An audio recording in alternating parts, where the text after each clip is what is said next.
What is your name? Wing Commander Abhinandan. Okay. I hope you have been treated well over here with us. Yes, I have, and I would like to put this on record.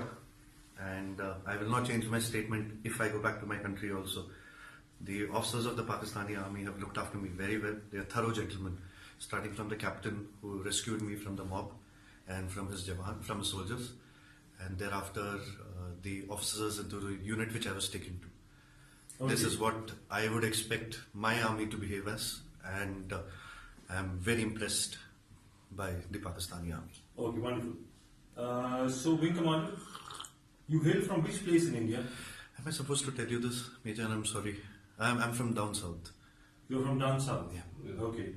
And are you married? Yes, I am. You're married? Yes. Okay. I hope you like the tea.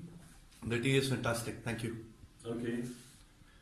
And now coming over to some specifics. Which aircraft you were flying? I'm sorry, Major. I'm not supposed to tell you this, but I'm sure you found the wreckage.